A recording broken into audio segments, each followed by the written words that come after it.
Shalom jemaat yang dikasihi Tuhan, apa kabar? Saya berharap kita semua dalam keadaan yang sehat, penuh sukacita di dalam kasih kemurahan Tuhan. Malam hari ini kita akan sama-sama belajar, merenungkan kebenaran firman Tuhan.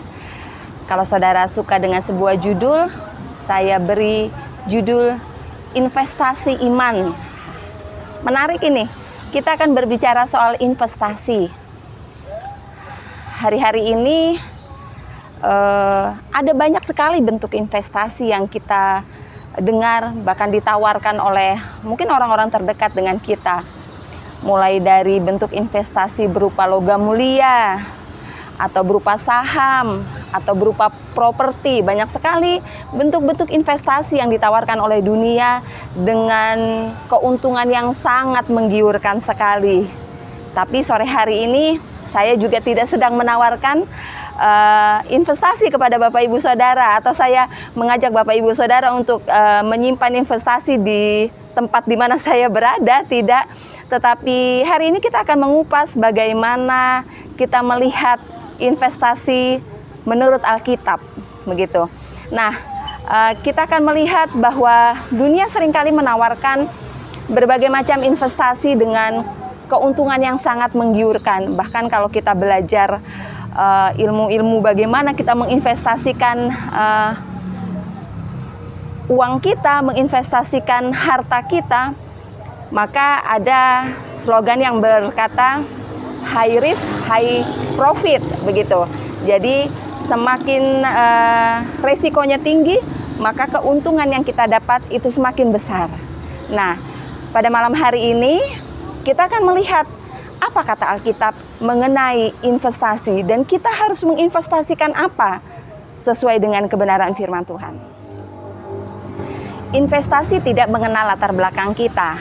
Investasi tidak melihat strata pendidikan kita. Apapun pekerjaan Bapak Ibu Saudara, seringkali kita memikirkan bagaimana cara kita memiliki investasi dalam bentuk hal yang lain. Termasuk saya pribadi, atau mungkin termasuk Bapak Ibu Saudara sudah memikirkan bagaimana ya caranya mengembangkan usaha, bagaimana ya caranya berwirausaha dengan baik, begitu. Bahkan dalam bulan ini pun saya cukup dikagetkan dengan ketika saya menerima sebuah paket kredit di meja saya, bahwa itu adalah merupakan paket pengajuan kredit seorang hamba Tuhan di kota ini. Tetapi saya tidak mau membahas itu. Tetapi dari contoh ini kita melihat bahwa orang dari berbagai latar pekerjaan, dari berbagai latar belakang pendidikan pun, mereka sudah mulai memikirkan bagaimana investasi, memiliki investasi, tetapi itu investasi secara dunia, ya. Nah, malam hari ini kita akan melihat kebenaran firman Tuhan di dalam Alkitab, apa yang Tuhan mau dari investasi, atau investasi di kerajaan surga itu samakah dengan investasi yang ditawarkan oleh dunia? Investasi kerajaan surga itu beresiko tinggikah seperti investasi yang ditawarkan oleh dunia? Nah, maka kita akan melihat kebenaran firman Tuhan bahwa kita akan belajar kamus surga itu berbeda dengan kamus dunia. Firman Tuhan mengajar kita bagaimana hukum menabur. Waktu kita menabur untuk pekerjaan Tuhan, waktu kita banyak menabur, kita percaya Tuhan menyediakan yang terbaik di dalam kehidupan kita. Nah, kalau kita berbicara tentang menabur dalam ladang pekerjaan Tuhan, saya tidak sedang membahas bagaimana menabur dalam bentuk finansial atau uang. Karena kalau kita bilang saya ingin menabur dengan sangat banyak, rasanya Tuhan tidak perlu uang kita. Tuhan sangat kaya, Dia Tuhan yang maha kaya, Dia punya segalanya. Tetapi malam hari ini kita akan mengupas apa yang Tuhan mau, investasi apa di kerajaan surga yang Tuhan mau. Nah, malam hari ini melalui perenungan kita akan belajar sejatinya Tuhan rindu kita menginvestasikan hati kita. Menginvestasikan hati kita dan kepercayaan kita kepada Tuhan. Karena itu saya mengangkat sebuah judul investasi iman. Bagaimana kita menginvestasikan hati kita, kepercayaan kita kepada Tuhan dalam bentuk investasi iman. Kalau kita berbicara tentang iman, maka seorang tokoh yang bisa kita teladani soal iman adalah Bapak Abraham. Nah, malam hari ini kita akan mempelajari bagaimana kita menginvestasikan iman kita, belajar dari sosok seorang bapak orang beriman atau Bapak Abraham. Baik jemaat Tuhan, sebuah cerita yang sudah tidak asing lagi buat kita semua yang kita dengar mulai dari kita sekolah minggu tentang Bapak Abraham. Bahkan di sekolah minggu pun banyak lagu yang menceritakan tentang Bapak Abraham. Nah, malam hari ini kita buka Alkitab kita bersama di dalam Kejadian pasal yang ke-22 ayat 1 sampai 19 dengan judul perikop kepercayaan Abraham diuji. Dengan bacaan yang cukup panjang, malam hari ini saya tidak akan membaca secara keseluruhan ayat ini, tetapi saya yakin dan percaya kita semua sangat mengetahui, bahkan kalau bisa dibilang istilahnya khatam dengan cerita ini begitu.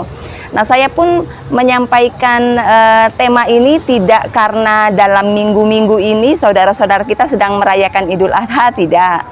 Tetapi biar kebenaran firman Tuhan ini mengingatkan kita, ternyata kita perlu menginvestasikan hati kita, kita perlu menginvestasikan iman kita, terlebih di masa-masa sukar ini. Nah, kalau dibaca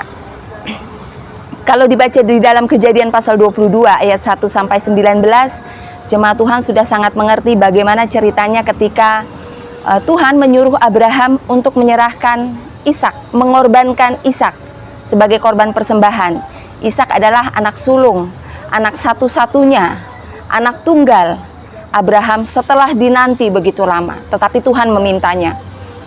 Tetapi Abraham punya investasi hati yang luar biasa. Dia tidak pernah ragu akan kasih Tuhan.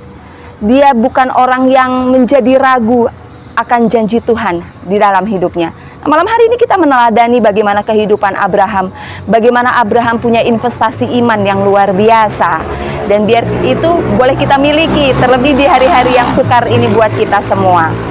Nah, coba kita baca di dalam ayat yang kelima. Ayat yang kelima, di sana dikatakan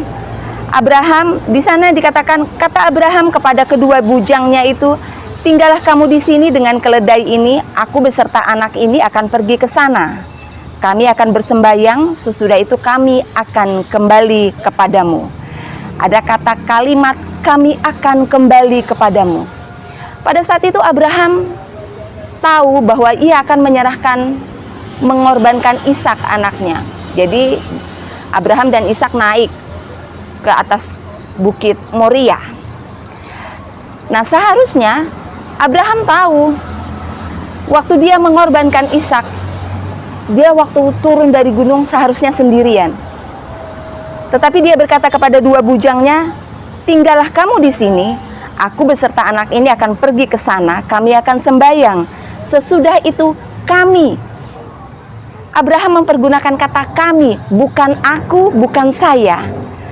Artinya dari awal Abraham sedang menaruh hati yang percaya penuh, hati yang tidak setengah-setengah percaya.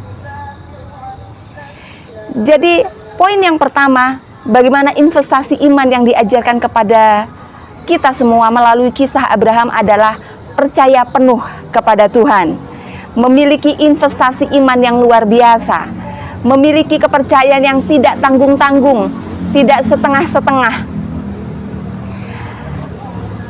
Abraham begitu percaya bahwa Tuhan yang akan menyediakan korban bakaran di atas bukit Moria.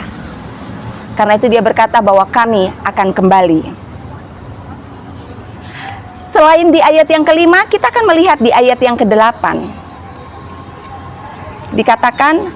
Digambarkan bahwa ketika Ishak bertanya kepada mereka kenapa tidak membawa kambing atau domba sebagai korban bakaran, Abraham dengan imannya pun menyatakan bahwa Allah yang dia sembah yang akan menyediakannya. Jadi di ayat yang kelima dan di ayat yang ke-8 kita melihat bahwa benar-benar kepercayaan Abraham tidak bisa ditawar. Kepercayaan yang penuh, investasi iman yang luar biasa itu dimiliki oleh Abraham. Ketaatan dia kerjakan karena dia memiliki iman, memiliki investasi iman yang luar biasa. Nah, dari kisah Abraham kita belajar bagaimana pentingnya investasi iman di dalam hidup kita. Abraham menghadapi ujian yang tidak gampang, ujian yang rasanya tidak masuk akal. Hari-hari ini apa yang kita hadapi? Hari-hari ini dalam masa-masa sukar ini seringkali kita menghadapi sesuatu yang tidak masuk akal, sesuatu yang membutuhkan iman percaya kita. Karena itu malam hari ini kita diingatkan, mari kita investasikan iman kita. Mari kita investasikan iman percaya, hati yang percaya penuh kepada Tuhan. Meskipun rasanya mustahil, tetapi kita punya Tuhan yang luar biasa. Tidak ada perkara yang mustahil bagi Tuhan. Nah, malam hari ini kita akan belajar ada 3 poin penting bagaimana investasi iman kita semakin bertambah dan bertumbuh semakin luar biasa. Yang pertama, bagaimana langkah-langkah kita supaya investasi iman kita bertambah? Yang pertama, kita bergaul karib dengan Tuhan. Di dalam Roma pasal 10 ayat 17 dikatakan bahwa iman timbul dari pendengaran dan pendengaran akan firman Tuhan. Bagaimana hari-hari ini kita memiliki investasi iman yang semakin bertumbuh di dalam Tuhan? Pertama, bergaulah karib dengan Tuhan. Kemudian yang kedua, bagaimana investasi iman kita semakin bertumbuh dan semakin bertambah-tambah adalah dengan ketaatan. Kembali kepada contoh Bapak Abraham. Bapak Abraham memiliki ketaatan yang luar biasa. Dia sedang menginvestasikan hatinya, percaya penuh kepada Tuhan. Karena percaya maka dia taat. Hari-hari ini, percayakah kita akan janji-janji Tuhan? Percayakah kita akan penyertaan Tuhan? Percayakah kita akan pemeliharaan Tuhan yang luar biasa? Karena itu taat akan kebenaran firman Tuhan. Poin yang ketiga adalah jangan pernah tinggalkan ujian atau proses hidup. Ujian atau proses hidup itu membuat iman kita semakin lebih luar biasa lagi. Itu pun dihadapi oleh Bapak Abraham. Dia sedang menghadapi ujian yang tidak gampang. Jadi malam hari ini kita belajar bagaimana kita menginvestasikan iman kita, menginvestasikan hati yang percaya kepada Tuhan, dan bagaimana investasi iman kita itu bertumbuh. Yang pertama, bergaulah karib dengan Tuhan melalui doa kita, melalui mesbah keluarga di rumah kita masing-masing. Terlebih di masa-masa pandemi ini, kita beribadah, tidak ada lagi ibadah rumah tangga, tidak ada lagi ibadah persekutuan wanita, tidak ada lagi ibadah persekutuan kaum pria, tidak ada lagi ibadah pemuda remaja, tidak ada lagi ibadah sekolah minggu langsung di gereja, tidak ada doa pelayan, tidak ada kegiatan yang kita lakukan secara bersama-sama. Tetapi jangan pernah itu menghalangi kita untuk terus membuat mesbah doa kita di rumah kita masing-masing. Karena itu, bagaimana cara kita menginvestasikan iman kita, bagaimana iman kita semakin bertumbuh dan semakin banyak di dalam Tuhan, bergaul karib dengan Tuhan. Yang kedua, kita taat kepada Tuhan. Yang ketiga, nikmati proses dan ujian yang Tuhan kerjakan dalam hidup kita. Karena itu akan mengerjakan sesuatu yang luar biasa. Nah, bagaimana kita melihat sebagai penutupnya, kita akan melihat apa yang diperoleh Abraham dari sebuah investasi iman yang luar biasa. Kita tutup dengan ayat yang ke-15 sampai ayat yang ke-18. Saya bacakan ayat yang ke-15. Untuk kedua kalinya berserulah malaikat Tuhan dari langit kepada Abraham. Katanya, aku bersumpah demi diriku sendiri, demikianlah firman Tuhan, karena engkau telah berbuat demikian dan engkau tidak segan-segan menyerahkan anakmu yang tunggal kepadaku, maka aku akan memberkati engkau berlimpah-limpah dan membuat keturunanmu sangat banyak, seperti bintang di langit dan seperti pasir di laut, dan keturunanmu itu yang akan menduduki kota-kota musuhnya. Oleh keturunanmu lah semua bangsa di bumi akan mendapat berkat, karena engkau mendengarkan firmanku. Luar biasa. Karena investasi hati, karena investasi iman percaya, Abraham menikmati berkat yang luar biasa. Hal ini pun yang diajarkan oleh Tuhan Yesus kepada murid-muridnya di dalam Matius pasal 6 ayat 33, biar ayat ini menjadi ayat penutup buat kita dan membuat iman kita semakin lebih percaya lagi kepada Tuhan. Kita memiliki investasi iman yang luar biasa. Dikatakan dalam Matius pasal 6 ayat 33, tetapi carilah dahulu kerajaan Allah dan kebenarannya, maka semuanya itu akan ditambahkan kepadamu.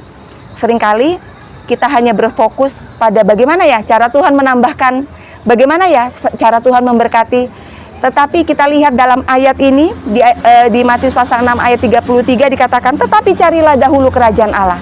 Berarti bagian kita adalah mencari kerajaan Allah.